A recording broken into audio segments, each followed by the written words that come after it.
नमो नमः मित्रों, संस्कृत जीवनम में आप सभी का स्वागत है। तो हम लोग मित्रों अपनी व्याकरण वाली कक्षा में उपस्थित हैं, जिसके अंतर्गत हम लोग संधि प्रकरण और संधि प्रकरण के अंतर्गत भी जो हमारी अच संधि है, अच संधि का अध्ययन कर रहे हैं। तो कल की कक्षा में हम लोगों ने हमारी जो प्रग्रह अर्थात प्रकृति भाव जो संधि होती है अर्थात प्रकृति भाव करने वाली जो संधि है उसके सूत्रों के साथ साथ जैसे कि हमने प्रकृति भाव जब पढ़ा है तो उसमें एक सूत्र आया है प्लुत प्रग्रह अच नित्यम, अर्थात प्लुत हो और प्रग्रह संज्ञक हो तब वहां उसके उपरांत जब अच होता है तब वहां पर नित्य ही प्रकृति भाव हो जाती है। तो प्लुत और प्रग्रह क्या क्या होते हैं या कौन होते हैं इसको हम लोगों ने कल की कक्षा में जान लिया था। जैसे कि प्लुत हम लोगों ने जान लिया था और प्रग्रह संज्ञा करने वाले जो सूत्र है उनमें से प्रथम सूत्र को भी हम लोगों ने जान लिया था, जो कि था हमारा ईदु देद द्विवचनम प्रग्रहम। तो आइए हम लोग इसी क्रम में जो कि हमारे प्रग्रह संज्ञा करने वाले जो सूत्र है और प्रकृति भाव किस प्रकार से अन्य सूत्रों अर्थात अन्य शब्दों में प्रकृति भाव संधि किस किस प्रकार होती है, तो आइए इसका हम अध्ययन करते हैं। तो कल की कक्षा के बाद, क्योंकि कल की कक्षा में जो अंतिम सूत्र पढ़ा था वह था ईदु देद द्विवचनम प्रग्रहम। अब इसके पश्चात जो हमारा अगला सूत्र कहा गया है लघु सिद्धांत कौमुदी में, तो आइए उसको देखते हैं। अगला जो हमारा सूत्र है वह है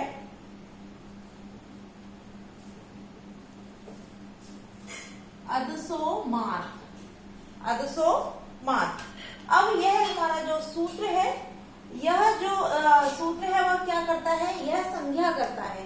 यह क्या करता है, यह संज्ञा करता है। और किसकी संज्ञा करता है, तो आइए जानते हैं। सबसे पहले तो यह सूत्र कैसा है, तो यह संज्ञा करता है। तो ये कैसा सूत्र हो गया हमारा, संज्ञा सूत्र। ठीक है। अब यह जो हमारा सूत्र है अदसोमात, ये किसकी संज्ञा करता है, क्योंकि ये संज्ञा तो करता है। इतना हम लोगों ने जान लिया कि अदसोमात जो सूत्र है यह संज्ञा करता है, किंतु यह कौन सी संज्ञा करता है, तो ये प्रग्रह संज्ञा करता है। प्रग्रह संज्ञा। ठीक है। अदसोमात जो सूत्र है यह संज्ञा सूत्र है और यह प्रग्रह संज्ञा करता है। अब हम देखते हैं कि यह किस प्रकार से प्रग्रह संज्ञा और किसकी करता है। तो यहाँ सबसे पहले लिखा हुआ हमारा अदस, यहाँ आप देख रहे हैं अदस। तो अदस के जो उसके बाद लिखा हुआ हमारा मात कि अदसोमात अर्थात अदस के म अर्थात मकार, कि यदि अदस के क्या हो, पहले तो अदस होना चाहिए और अदस में क्या होना चाहिए, अदस के मकार अर्थात माना मकार। अदस के पहले तो अदस हो और अदस का भी क्या हो, मकार हो। तो अदस के मकार के बाद क्या आता है, यदि ई और उ, इसके बाद क्या आए, यदि इसके बाद क्या हो, ई हो या उ हो। यदि अदस के मकार के बाद ई हो या उ हो तब वहां उसकी क्या हो जाएगी, उसकी प्रग्रह संज्ञा हो जाएगी। ठीक है। अब जैसा कि हम लोगों ने हमारा ईदु देद द्विवचनम प्रग्रहम करने वाला जो सूत्र था, अब आप यहाँ कह सकते हैं कि वहां भी ई और उ आया था, तब उसी के द्वारा यहाँ पर इसको भी अलग से लिखने की क्या आवश्यकता थी, वहीं इसको प्रग्रह संज्ञा क्यों नहीं किया गया। तो इसके लिए आपको बता दें, यहाँ उस ईदु देद द्विवचनम प्रग्रहम जो हमारा सूत्र था जो कि प्रग्रह संज्ञा कर रहा था, उसके लिए वह ई और उ अर्थात इकारांत और उकारांत होने के साथ साथ वहां द्विवचनांत भी आवश्यक था। अर्थात वहां ई और उ और ए जो तीनों वर्ण थे वह कैसे होने चाहिए थे, द्विवचनांत होने चाहिए थे। किंतु यहाँ द्विवचन का कोई भी विधान नहीं किया गया। ऐसा नहीं है कि यहाँ मकार के ई और उ के बाद यहाँ द्विवचन भी होना चाहिए, क्योंकि अगर द्विवचन करते हैं तो यहाँ जो उ वाला अमू शब्द हो रहा था वह छूट रहा था। इस कारण इस सूत्र को यहाँ पर अलग से कहा गया है। तो जिसके लिए क्या बोला गया, अदसोमात, जिसमें कि अदस के मकार के बाद जब ई और उ हो तो वहां पर उसकी प्रग्रह संज्ञा हो जाएगी, किंतु यहाँ द्विवचन का कोई भी बंधन नहीं है। अर्थात वह द्विवचन भी हो सकता है, बहुवचन भी हो सकता है। तो इतना आप सभी को समझ में आ गया होगा। तो अब हम देखते हैं इसके ई और उ वाले। तो आप अदस के जब रूप पढ़ेंगे तो वहां आपको अमी प्राप्त होता है और अमु, ये दोनों ही शब्द आपको प्राप्त होते हैं। अमी भी प्राप्त होता है और अमु भी प्राप्त होता है। अब यहाँ पर अमी आया और अमु आया तो आपने देखा कि अदस का ही रूप अमी बनता है और अमु भी बनता है, तो ये अदस का रूप हो जाता है। और अदस के मकार, तो यहाँ आपने देखा कि यहाँ जो अंत में है क्या है, माँ है, तो यहाँ माँ होने से ये अंत में क्या हो गया, मकार। और मकार के बाद क्या है, ई और ऊ, अर्थात यहाँ ई है और यहाँ पर ऊ है। तो जो यह सूत्र कह रहा है कि अदस के मकार के बाद यदि ई और ऊ हो तो उन्हीं शब्दों की क्या हो जाती है, उनकी प्रग्रह संज्ञा हो जाती है। ठीक है, अब जब यहाँ इनकी प्रग्रह संज्ञा हो गई है तब यहाँ हम क्या लगाएंगे, अब जैसे कि अमी के पश्चात हमने लिखा अमी धन ईशा और अमू के बाद आस्ते, आस्ते। ठीक है, अमी के बाद है ईसा और अमू के बाद आस्ते। अब यहाँ हमारा जो सूत्र, क्योंकि इस सूत्र से तो हमारी क्या हुई, इसकी प्रग्रह संज्ञा हुई। ठीक है, अमी और अमू, क्योंकि इस सूत्र के द्वारा बोला जा रहा, आप देखिए अब अदसो मात, अदस का मकार के बाद यदि ई और ऊ हो तो उन शब्दों की प्रग्रह संज्ञा हो जाती है। तो यहाँ इस सूत्र ने तो इनकी प्रग्रह संज्ञा कर दी है। तो जब यहाँ हम संधि करेंगे कि अमी धन ईशा और अमू धन आसाते आस्ते, तब यहाँ हम कौन सा सूत्र लगाएंगे, अर्थात फिर यहाँ किस सूत्र से संधि होगी, तो हम पुनः अपने प्रकृति भाव जो संधि करने वाला सूत्र है कौन सा है, प्लुत प्रग्रया अचि नित्यम, पुनः इसी सूत्र पर आ जाएंगे। प्लुत प्रग्रह अचि नित्यम, तो ये क्या करेगा, प्लुत हो और प्रग्रह हो, उसके पश्चात कोई अच हो, तब वहां नित्य ही प्रकृति भाव हो जाएगी। तो हमने देखा कि यहाँ प्लुत प्रग्रह संज्ञक वर्ण अर्थात प्रग्रह संज्ञा वाला है शब्द, उसके बाद हमारा अच, जैसा कि यहाँ बोला जा रहा अच हो, तो यहाँ हमारे पास अच है, और जब प्रग्रह के बाद अच होगा तब यहाँ पर नित्य ही क्या हो जाएगी, प्रकृति भाव हो जाएगी। और जब प्रकृति भाव हो जाएगी तात्पर्य यहाँ संधि कार्य नहीं होगा, तो जो इसका रूप हमको मिलेगा वो क्या मिलेगा, यहाँ लिख देते हैं इसको अमी ईशा, अमी ईशा। ठीक है, अब यहाँ यह भी प्रग्रह संज्ञक है, उसके बाद हमारा अच आया है, तो यहाँ पर भी हमारी प्रकृति भाव प्लुत प्रग्रह अचनित्यम से हो जाएगी, तो यहाँ भी संधि कार्य ना होकर क्या हो जाएगा, अमु आस्ते, अमु आस्ते। ठीक है, अब हम लोगों ने यहाँ संधि देख ली। आइए अब देखते हैं इसके जो महत्वपूर्ण प्रश्न पूछे जा सकते हैं उनको। यदि आपसे प्रश्न इस प्रकार पूछा जाता है कि अमी और अमु जो शब्द है इनकी प्रग्रह संज्ञा किस सूत्र से हुई है, तब आपको वहां अदसो मात्र भी मिलेगा, प्लुत प्रग्रह अचनित्यम भी मिलेगा, ईदु देद द्वयवचनम प्रग्रहम भी मिलेगा, और हो सकता है कि निपात एकाद जनांग भी सूत्र आपको वहां देखने को मिले। तब जब आपसे पूछा जाएगा अमी और अमु, तब आप किसको ध्यान रखेंगे, क्योंकि इन दोनों शब्दों की जो प्रग्रह संज्ञा हुई है वो किससे हुई है, अदसो मात्र। अब यहाँ देखिए आप कितनी कंफ्यूजन करने वाली बात है, आपसे पूछी क्या जा रही है कि इन दोनों शब्दों की कौन सी संज्ञा, प्रग्रह संज्ञा, प्रग्रह संज्ञा किस सूत्र से हुई है, और आपको वहां यह सूत्र भी मिलता है, प्लुत प्रग्रह अचनित्यम भी मिलता है, और यहाँ ईदु देद द्वयवचनम, ईदु देद द्वयवचनम, द्वयवचनम प्रग्रहम, यह तीनों सूत्र आपको वहां मिल जाते हैं, अदसो मात, ईदु देद द्वयवचनम प्रग्रहम और प्लुत प्रग्रह अचनित्यम।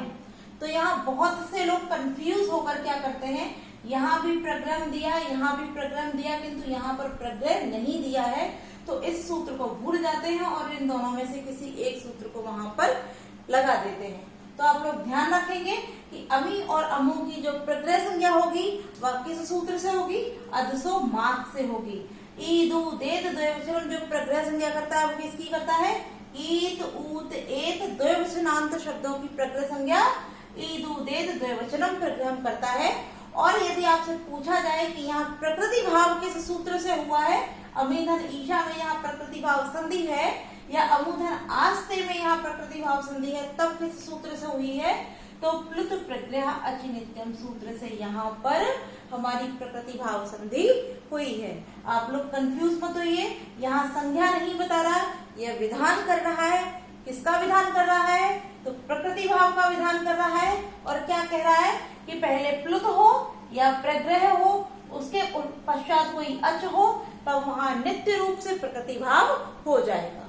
ठीक है, कंफ्यूजन खत्म हो गया होगा, कोई समस्या नहीं होगी। तो आइए हम लोग आगे बढ़ते हैं अपने अगले सूत्र की ओर।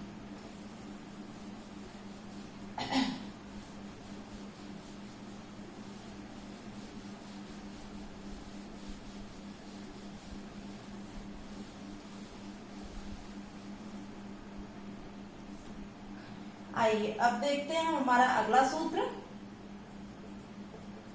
लघु सिद्धांत कौमुदी में ही, वह है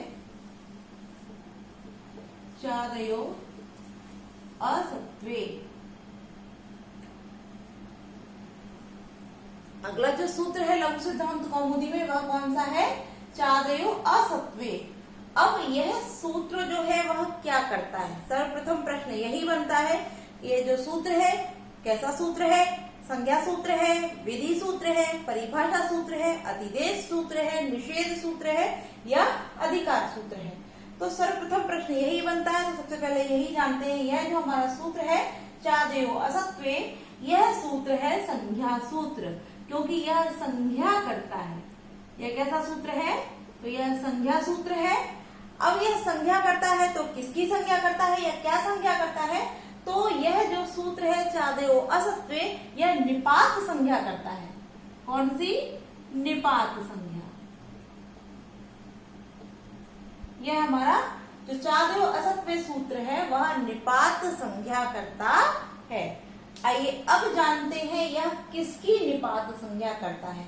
यह जान लिया हमने, यह सूत्र है तो संज्ञा सूत्र है। वहां आपको कोई भी ऑप्शन मिले आप लोग ध्यान रखेंगे कि यह जो सूत्र है वह संज्ञा सूत्र है। ठीक है, कौन सी संज्ञा करता है? तब यह निपात संज्ञा करता है। अब किसकी निपात संज्ञा करता है तो आइए उसको जानते हैं।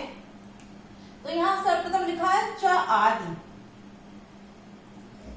च आदि, जो च आदि गण में पठित होते हैं उनकी यह निपात संज्ञा करता है। अर्थात जब च आदि होते हैं, च क्या है? हमारे च अव्यय है। तो जो अव्यय आदि होते हैं, अब जैसे लघु सिद्धांत कौमुदी में अव्यय प्रकरण दिया है तो वहां आप अव्यय देख सकते हैं, किंतु यहाँ जब हम संधि की बात करते हैं तो हम मेन फोकस हमारा यही रहेगा। बाद बाकी आप लोग लघु सिद्धांत कौमुदी के अंतर्गत जाकर के जो हमारे अव्यय शब्द है उनको देख सकते हैं। तो जो अव्यय है उनमें च सर्वप्रथम आता है, इसलिए च आदि गण ही बोलते हैं, क्योंकि जो प्रथम होता है उसी के नाम से हम पूरे गण को संबोधित करते हैं। तो च आदि गण में जितने भी अव्यय होते हैं उन सभी की क्या करता है? निपात संज्ञा करता है। किंतु यहाँ एक शर्त लगी हुई है, अर्थात निपात संज्ञा होती है, किंतु कब होती है? तो आगे यहाँ लिखा हुआ है असत्व। अर्थात च आदि जो हो, च आदि गण में जो पठित शब्द होते हैं वह कैसे हो? असत्व हो।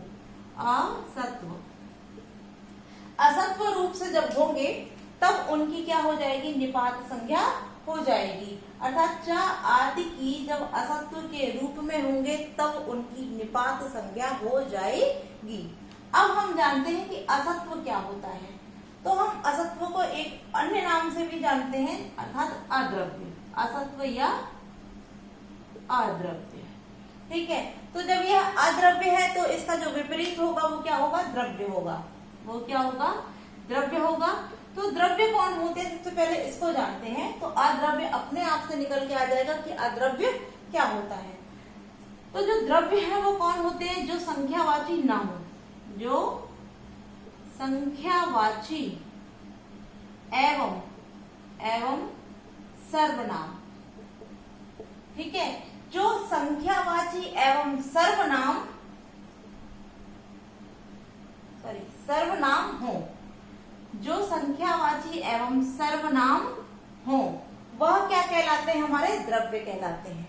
तो हमने जाना द्रव्य क्या है? जो संख्यावाची एवं सर्वनाम होते हैं वह क्या होते हैं? द्रव्य होते हैं। अर्थात द्रव्यों के अंतर्गत संख्यावाची और सर्वनामों का प्रयोग किया जाता है। तो इसका उल्टा अर्थात इसका विपरीत क्या हो जाएगा? असत्व या अद्रव्य। ठीक है, इसका विपरीत क्या हो जाएगा? असत्व या अद्रव्य। जब असत्व और अद्रव्य आपने समझ लिया तो तात्पर्य क्या हुआ? जो संख्यावाची न हो और जिसमें सर्वनाम का प्रयोग न हो वह अद्रव्य या असत्व कहलाते हैं। तो अब हमने जाना, यहाँ हम अद्रव्य हटा देते हैं, असत्व की ही बात है। तो जब चा आदि जो शब्द होते हैं वह असत्व के रूप में हो तब उनकी निपात संज्ञा कर देता है चादेव असत्वे सूत्र। ठीक है, अब यहाँ जो चा है, हम जानते हैं कि जो चा शब्द होता है न तो वह सर्वनाम के लिए प्रयोग किया जाता है ना ही वह संख्याओं के लिए। तो अब क्योंकि जब हम लोगों ने जान लिया तो यह चा इसकी क्या संज्ञा हो जाएगी? निपात संज्ञा। ठीक है, तो इसकी निपात संज्ञा हो जाएगी। अब इसकी जब निपात संज्ञा हो गई है तो यह सूत्र, क्योंकि इसका जो कार्य था निपात करना अर्थात संज्ञा करना, और कौन सी संज्ञा? निपात संज्ञा करना, तो यह आपकी समझ में आ गया होगा। अब हम देखते हैं इसका जो अन्य सूत्र है उसको। आइए इसको हटा देते हैं हम। अगला जो हमारा सूत्र कहा गया है वह है प्रादयः। प्रादयः। अगला जो लघु सिद्धांत कौमुदी में सूत्र कहा गया है वह सूत्र है हमारा प्रादयः। अब यह सूत्र कैसा है या क्या करता है? तो यह वही संज्ञा करता है। यह सूत्र भी हमारा संज्ञा करता है, तो संज्ञा सूत्र है। किसकी संज्ञा करता है? तो यह सूत्र भी हमारा निपात संज्ञा करता है। कौन सी संज्ञा करता है? निपात संज्ञा करता है। अब ये तो चा आदि गण की कर रहा था, तो यह जो सूत्र है प्रादयः, यह किसकी निपात संज्ञा करेगा? तो इसके लिए भी हम देखते हैं। सबसे पहले यहाँ लिखा हो प्रा, तो प्रा आदि जो होते हैं, प्रा आदि जो होते हैं उनकी यह निपात संज्ञा करता है। किसकी करता है? जो प्र आदि होते हैं उनकी यह निपात संज्ञा करता है।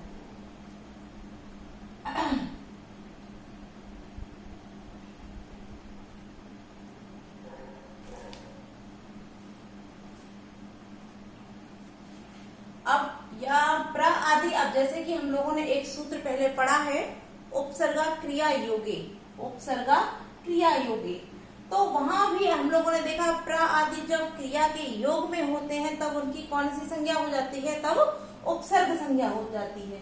अर्थात जब प्र आदि क्रिया के योग में होते हैं तब उनकी उपसर्ग संज्ञा हो जाती है। किंतु यहाँ जो प्र आदि है इनकी क्या होगी? इनकी भी असत्व या अद्रव्य। अब यहाँ असत्व की जो अनुवृत्ति हम यहीं से ले लेंगे। जब प्र आदि भी असत्व के योग या अद्रव्य के योग में, अर्थात जिनमें न संख्या हो और न ही क्या हो सर्वनाम, जब ये अपने न संख्या के योग में प्रयुक्त होते हैं न ही सर्वनाम के योग में, तब प्र आदि की जो संज्ञा होती है वो कौन सी हो जाएगी? निपात संज्ञा। ठीक है, तो चा आदि जब असत्व के लिए प्रयोग होते हैं तब उसकी निपात संज्ञा करने वाला सूत्र होता है चादेव असत्वे। और जब प्र आदि की असत्व के योग में निपात संज्ञा की जाती है तब वहां जो सूत्र करता है वो कौन सा हो जाता है? हमारा प्रादयः। ठीक है, तो अब हम लोगों ने यहाँ निपात संज्ञा को जान लिया है। अब हम इससे आगे वाला जो हमारा सूत्र कहा गया है निपात एका जनांग में, आइए उसको देखते हैं। सॉरी, अगला जो हमारा सूत्र है, अब क्योंकि निपात संज्ञा हम लोगों ने पढ़ ली तो अगला सूत्र है हमारा निपात एका जनांग। निपात एका जनांग। अब यह सूत्र कैसा है? क्योंकि अभी तक हम लोगों ने जैसे कि इन सूत्रों को पढ़ा तो यह संज्ञा सूत्र थे, तो यह जो हमारा सूत्र है यह भी क्या करता है? यह भी संज्ञा करता है। यह भी क्या करता है? संज्ञा करता है। तो यह सूत्र भी हमारा संज्ञा सूत्र है। अब क्योंकि ये दोनों सूत्र तो हमारे निपात संज्ञा कर रहे थे, तो यह निपात एका जनांग जो सूत्र है वह कौन सी संज्ञा करेगा? तो आइए इसको जानते हैं। तो यहाँ निपात एका जनांग जो सूत्र होता है यह प्रग्रह संज्ञा करता है। ये कौन सी करता है? प्रग्रह संज्ञा करता है। ठीक है, तो आप लोग ध्यान रखेंगे। अब देखिए यहाँ कितना कंफ्यूज करने वाले क्वेश्चन यहाँ से बन सकते हैं। निपात एका जनांग सूत्र देकर के आपसे पूछा जा सकता है कि निपात एका जनांग जो सूत्र है वह कौन सा सूत्र है। तो यहाँ आप इतना तो ध्यान ही रख लेंगे कि यह संज्ञा सूत्र है, किंतु यह कौन सी संज्ञा करता है? तब वहां निपात संज्ञा भी दी होगी, प्रग्रह संज्ञा भी दी होगी, प्लुत संज्ञा भी दी होगी, या हो सकता है अन्य कोई भी संज्ञा दी हो। तब आप लोग वहां पर अधिकतर लोग होंगे जो वहां पर निपात एका जनांग सूत्र को देखकर और निपात संज्ञा को देखकर वहां पर निपात संज्ञा उत्तर लगा देंगे। किंतु इसीलिए मैं आप सभी को बता रही हूँ कि जो निपात एका जनांग सूत्र है यह संज्ञा तो करता है, किंतु किसकी करता है? यह प्रग्रह संज्ञा करता है, यह निपात संज्ञा नहीं करता है। और जो निपात संज्ञा करते हैं वह सूत्र कौन कौन से हैं? तो चादेव असत्वे निपात संज्ञा करता है और प्रादयः, ये दोनों सूत्र हमारे निपात संज्ञा करते हैं। किंतु जो निपात एका जनांग सूत्र है वह निपात संज्ञा नहीं प्रग्रह संज्ञा करता है। ठीक है, तो आइए हम लोगों ने अब इतना तो जान लिया कि यह जो सूत्र है वो प्रग्रह संज्ञा करता है। अब ये किसकी प्रग्रह संज्ञा करता है? तो आइए उसको देखते हैं। तो यहाँ सबसे पहले लिखा हुआ है निपात, निपात। ठीक है, तो क्योंकि निपात सबसे पहले लिख लेते हैं इसको।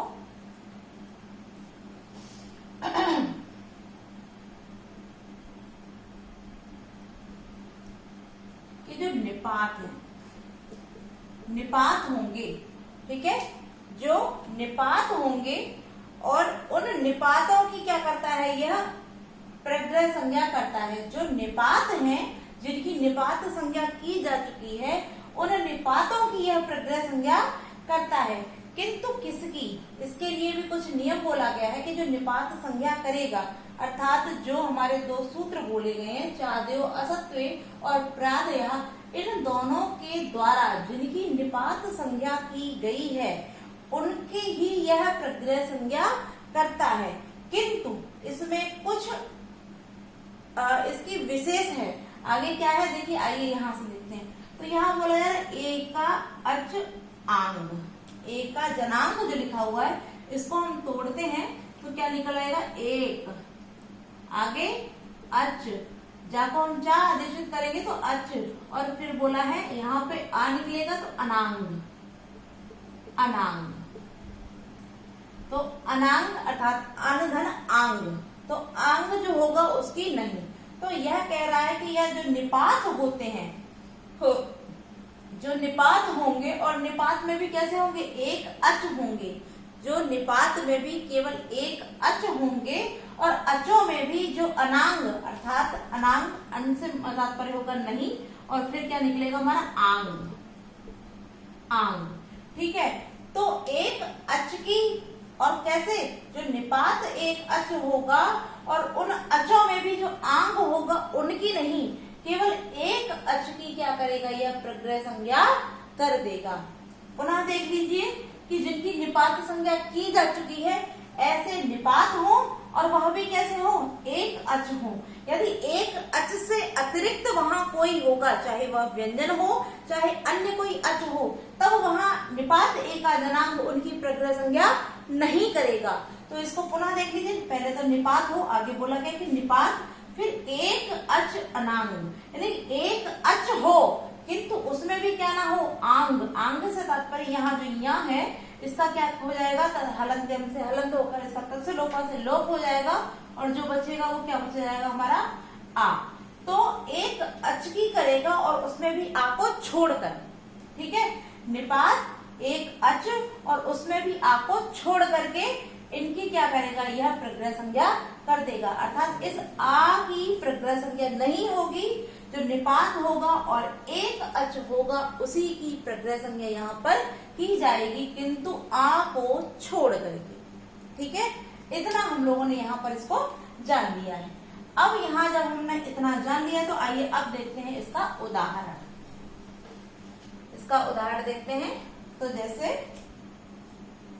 आपने देखा होगा ई धन इंद्र, ई धन इंद्र। अब यहाँ जो ई है, इस ई की चादेव असत्व सूत्र जो संज्ञा सूत्र करता है, इससे इसकी निपात संज्ञा की गई। और निपात संज्ञा में आप देखिए यहाँ क्या है, एक अच, यहाँ एक अच ही है, अन्य कोई नहीं है, और उसमें भी आंग को छोड़कर है। तो इस ई की क्या हो जाएगी, प्रग्रह संज्ञा हो जाएगी। और जब इसकी प्रग्रह संज्ञा हो जाएगी तब हम कौन सा सूत्र यहाँ पर लगाएंगे, तो हमारा पुनः सूत्र आ जाएगा प्लुत प्रग्रह अचि नित्यम, अचि नित्यम। तो इस सूत्र को आप याद रखिए, जहां जहां प्लुत होगा या जहां जहां प्रग्रह संज्ञा हो जाएगी उसके उपरांत ही यह सूत्र वहां पर उपस्थित होकर क्या करेगा, वहां पर प्रकृति भाव कर देगा। अर्थात आपको या तो प्लुत प्राप्त हो या फिर कोई भी सूत्र जो प्रग्रह संज्ञा कर रहा है, उस प्रग्रह संज्ञा होने के तत्पश्चात ही प्लुत प्रग्रह अच नित्यम आकर वहां पर प्रकृति भाव कर देगा। तो निपात एकाजनांग ने क्या कहा कि ई मिला जो कि निपात था, जिसकी निपात संज्ञा चादेव असत्व सूत्र से की गई। तो इस सूत्र से इसकी निपात संज्ञा हुई, और निपात संज्ञा होने के बाद निपात एका जनांग ने आकर, क्योंकि यहाँ एक अच था आंग नहीं था, तो इसकी इसने प्रग्रह संज्ञा कर दी। और जब इसकी इसने प्रग्रह संज्ञा कर दी तब यहाँ प्लुत प्रग्रह अच नित्यम सूत्र ने आकर यहाँ पर क्या किया, यहाँ पर आकर इसको प्रकृति भाव कर दिया। और जब प्रकृति भाव किया तो हमको क्या प्राप्त हुआ, ई इंद्र, ई इंद्र। किंतु आप यदि देखते हैं तो ई के बाद जब ई आई तो यहाँ पर क्या होना चाहिए था, अका सवर्णे दीर्घ से यहाँ दीर्घ होना चाहिए था, किंतु इसकी प्रग्रह संज्ञा हो जाने से यहाँ दीर्घ न होकर प्लुत प्रग्रह अच नित्यम से यहाँ प्रकृति भाव हो गया है। ठीक है, आप सभी को यह समझ में आ गया होगा। इसका एक अन्य और भी उदाहरण है, आइए उसको भी लिख लेते हैं। जैसे उ उमेशः, उ उमेशः। अब यहाँ जो उ है एक अच है, लेकिन सबसे पहले यह जो उ है इसकी भी चादेव असत्व सूत्र से संज्ञा की गई। कौन सी संज्ञा, निपात संज्ञा कर दी गई। तो उ की जो निपात संज्ञा हुई है किससे हुई है, तो चादेव असत्व सूत्र से इस उ की निपात संज्ञा की गई है। और जब इस सूत्र से इसकी निपात संज्ञा हो गई तो निपात एका जनांग से, क्योंकि एक ही अच है आंग को छोड़कर, तब इसकी क्या हो गई, प्रग्रह संज्ञा कर दी गई। और जब इसकी प्रग्रह संज्ञा हो गई तब प्लुत प्रग्रह अच नित्यम सूत्र ने आकर के यहाँ पुनः क्या किया, यहाँ प्रकृति भाव किया।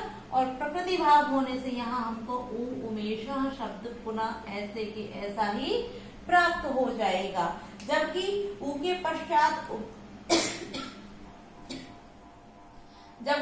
पश्चात उ आया है तो यहाँ भी उ के अका सवर्णे दीर्घ से दीर्घ होना चाहिए था, किंतु यह प्रग्रह संज्ञा हो गया। इस कारण यहाँ पर संधि कार्य नहीं हुआ, क्योंकि प्लुत प्रग्रह अच नित्यम प्रकृति भाव करता है जो कि संधि कार्य का निषेध करता है, तब यहाँ पर हमें प्रकृति भाव ही प्राप्त हो जाएगा। ठीक है, तो हम लोगों ने जाना कि निपात एकाजनांग ने क्या किया और प्रादेय चार सत्यों ने क्या किया है। तो आइए पुनः एक बार यहाँ से जो प्रश्न बन सकते हैं उनको देख लेते हैं।